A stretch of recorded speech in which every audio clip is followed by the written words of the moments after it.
और हिंदू धर्म में धनतेरस का दिन सबसे खास होता है, क्योंकि धनतेरस के दिन कुछ विशेष वस्तुओं की खरीदारी करना बहुत ही शुभ माना जाता है। ऐसी मान्यता है कि नई झाड़ू, बर्तन, गहने, सोने चांदी के बर्तन खरीदने से घर में सुख समृद्धि आती है और माता लक्ष्मी जी का भी स्थायी वास बना रहता है।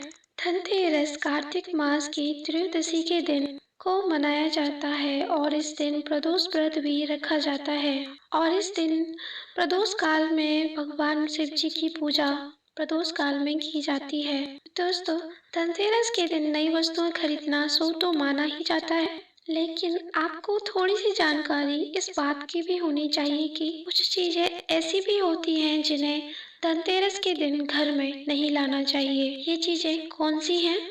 और जो लोग धनतेरस के दिन नई झाड़ू खरीद कर घर पे लाने वाले हैं, उनको मैं आज ऐसे कुछ नियम बताऊंगा जो आप नई झाड़ू लाते समय ध्यान रखने चाहिए। सबसे पहले मैं आपको बता देती हूँ, साल 2023 में धनतेरस 10 नवंबर शुक्रवार को है। तो फ्रेंड्स, इसके बारे में इस वीडियो में हम जानेंगे कि इस दिन आपको किस विधि से पूजा करनी चाहिए और इसका शुभ मुहूर्त क्या होगा और ऐसी कौन सी बातें हैं जिनका ख्याल आपको धनतेरस के दिन रखना है। तो आइए जानते हैं। तो दोस्तों, आपको बता दें, 10 नवंबर शुक्रवार को धनतेरस का त्योहार है और धनतेरस की पूजा शाम को प्रदोष काल में की जाती है। पंचांग के अनुसार कार्तिक त्रयोदशी का प्रारंभ 10 नवंबर को 12:35 से होगा। यह तिथि अगले दिन 1:43 तक रहेगी, क्योंकि धनतेरस का त्योहार प्रदोष काल में मनाने की परंपरा है, इसलिए ये शुक्रवार को 10 नवंबर को मनाई जाएगी, यानी कि शाम को मनाई जाएगी और इसकी पूजा का मुहूर्त होगा शाम को 5 बजे से 7:43 तक।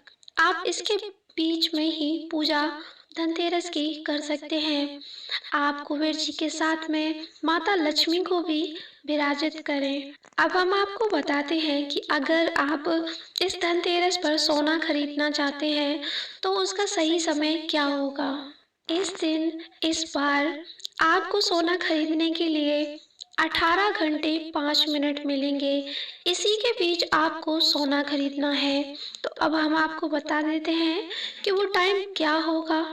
तो अब हम आपको बताते हैं कि आपको उस दिन सोना दोपहर 12 बजे से अगले दिन सुबह 6 बजे तक खरीदना है।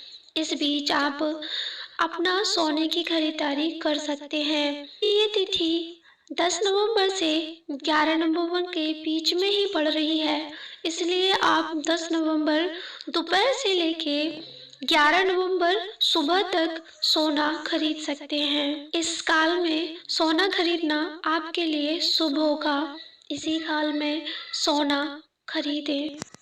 और धनतेरस के दिन आप राहु काल को छोड़कर बाकी किसी भी समय खरीदारी कर सकते हैं। तो दोस्तों, जैसे कि हम सभी जानते हैं कि धनतेरस के दिन खरीदारी करना बहुत ही शुभ माना जाता है, लेकिन धनतेरस के दिन कुछ लोग भूलवश कुछ ऐसी चीज़ें खरीद लाते हैं जो कि घर में कदापि खरीद कर नहीं लानी चाहिए और फिर बाद में ये सोच सोच कर परेशान होते हैं कि इसका कोई अशुभ फल उनको ना मिले या कोई उनके साथ में नकारात्मक ऊर्जा तो वो अपने घर नहीं लेकर आ गए हैं।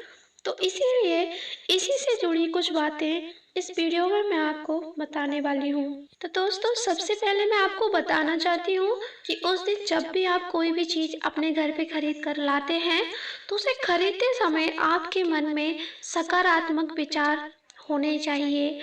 यानी जो चीज़ आप खरीद रहे हैं, आपको भरोसा होना चाहिए कि ये चीज़ आपके घर में सकारात्मकता लाएगी, यानी कि पॉजिटिव एनर्जी का संचार करेगी। इसलिए दोस्तों, जब भी आप कोई चीज़ अपने घर लेकर आएं तो अपने मन में ये श्रद्धा और ये भाव रखें कि ये जो चीज़ आप अपने घर लेके जा रहे हैं यह आपके लिए शुभ फलदायी होगी।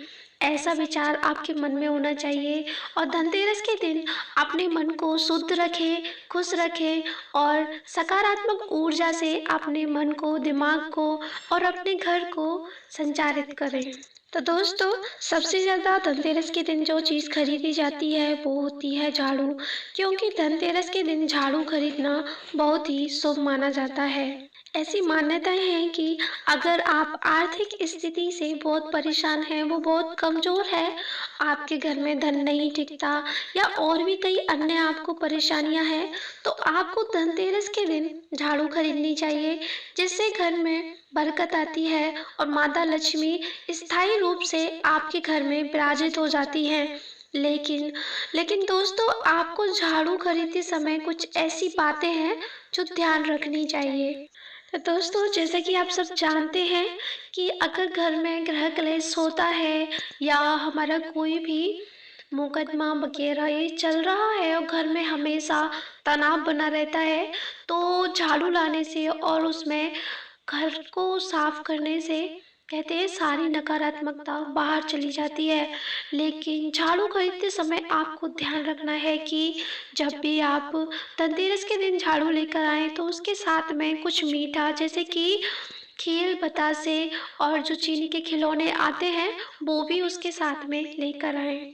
क्योंकि ऐसा शास्त्रों में लिखा है, ऐसा अगर आप दोनों को साथ लेके आते हैं तो इससे आपके घर में सकारात्मक ऊर्जा आएगी और आपको शुभ फलों की प्राप्ति होगी। और दोस्तों, झाड़ू खरीदते समय आपको ध्यान देना है, झाड़ू जितनी ज़्यादा सही होगी, यानी कि जितनी ज़्यादा मोटी होगी और उसमें जितनी ज़्यादा सीकें, यानी अगर आप नारियल की झाड़ू लेके आ रहे हैं जो कि नारियल से बनी होती है, तो उसकी सीकें टूटी हुई ना हो।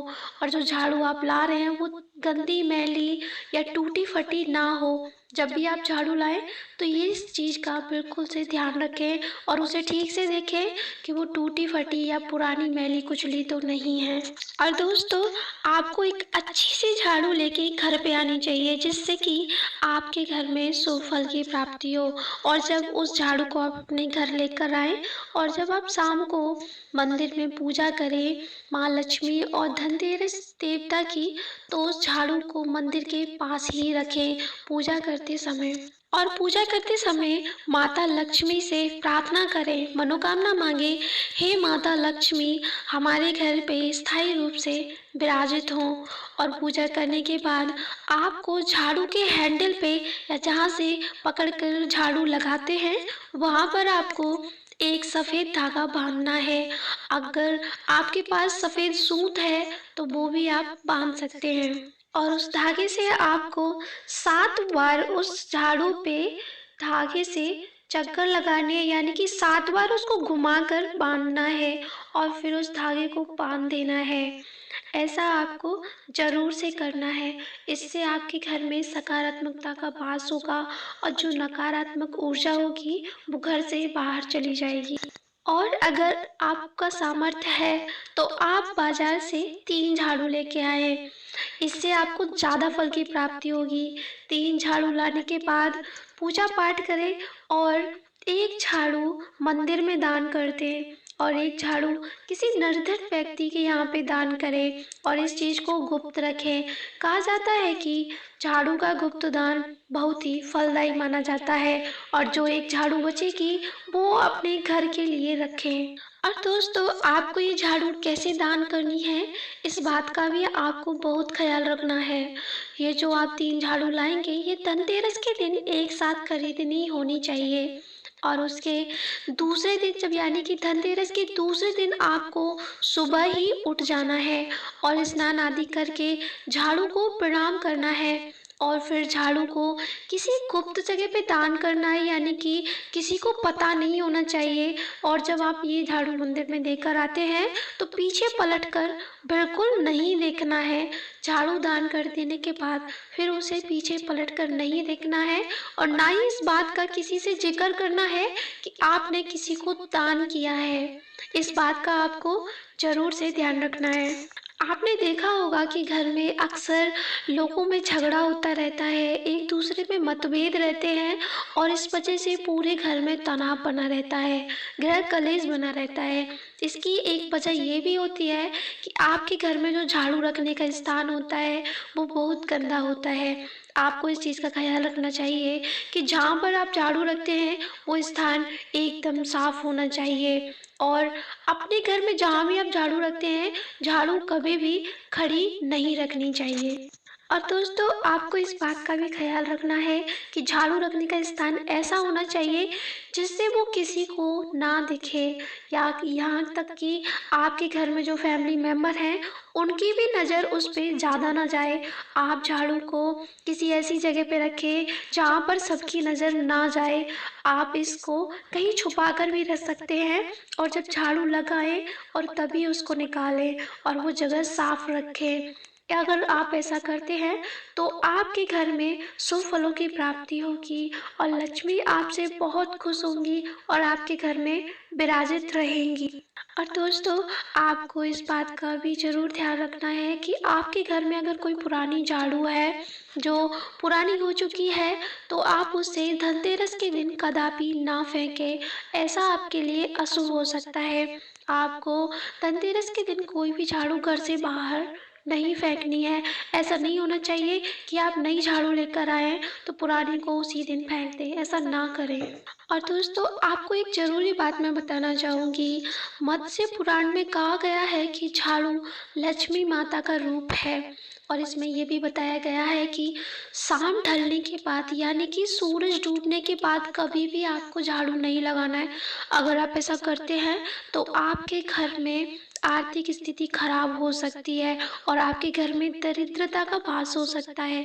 तो आगे से ध्यान रखें, कभी भी झाड़ू शाम को ना लगाएं या रात को ना लगाएं। और आप एक बात का ख्याल रखें, धनतेरस के दिन आपको एक दिया अपनी झाड़ू के पास भी जलाना है। अगर आपके घर पे कोई पुरानी भी झाड़ू है, उसके पास भी एक दिया जला देना है। और इस बात का भी ध्यान रखना है, झाड़ू से कभी भी किसी पशु या किसी को भी नहीं मारना चाहिए और गौ माता को तो भूल कर भी झाड़ू से ना मारें। ये अगर आप करते हैं तो आपको पाप के साथ साथ आपको ऐसी परेशानियों का सामना करना पड़ेगा जिससे आपको कोई भी नहीं बचा सकता। तो आगे से आप इस बात का बहुत बहुत ध्यान रखें, झाड़ू से कभी किसी भी पशु को ना मारें। दोस्तों अगर कोई ऐसा करता है तो उसके घर में दरिद्रता का वास हो जाता है और फिर उसकी दरिद्रता बनी रहती है, माता लक्ष्मी रूठ कर चली जाती हैं। और एक बात का आपको और ख्याल रखना है, झाड़ू से कभी भी पैर नहीं लगाना है क्योंकि अगर झाड़ू से पैर लग जाता है तो माता लक्ष्मी धन की देवी रुष्ट हो जाती हैं और वो आप पर अपनी क्रोधित दृष्टि डालती हैं और वहाँ से चली जाती हैं, जिससे आपके घर में ग्रह कलेश धन सारी क्षति हो जाती है। इसलिए गलती से भी झाड़ू से पैर ना लगाएं। अगर लग भी जाता है तो उससे कई बार क्षमा मांगे जिससे माता लक्ष्मी आपको क्षमा कर दें। और एक बात का आपको और ख्याल रखना है, अगर आपके घर से कोई किसी शुभ कार्य के लिए या किसी नौकरी के लिए या किसी अच्छे काम के लिए घर से कोई निकला है तो उसके जाने के तुरंत बाद कभी भी झाड़ू ना लगाएं। ऐसा करने से कहा जाता है कि जो व्यक्ति किसी काम के लिए गया है वो अपने काम में सफल नहीं होता। तो ऐसा कदापि ना करें, किसी के जाने के तुरंत बाद घर में झाड़ू ना लगाएं। तो दोस्तों ये जानकारी आपको कैसी लगी, इस वीडियो को लाइक शेयर करें और शेयर ज़्यादा से ज़्यादा करें जिससे कि लोगों तक सही जानकारी पहुंच पाए और वो लोग धनतेरस के दिन या अपनी ज़िंदगी में ऐसी गलती ना करें जिससे उनको आर्थिक स्थिति को खराब करने का सामना करना पड़े या फिर उनसे ऐसी गलतियां हों जिसकी वजह से उन्हें बाद में पछतावा हो। तो आज की वीडियो यहीं तक थी, तो प्लीज़ यार चैनल को सब्सक्राइब जरूर करिएगा जिससे आप ऐसी वीडियो या ऐसी जानकारी आप तक पहुंच पाए। तो फिर मिलते हैं अगली वीडियो में, तब तक के लिए आज्ञा दें।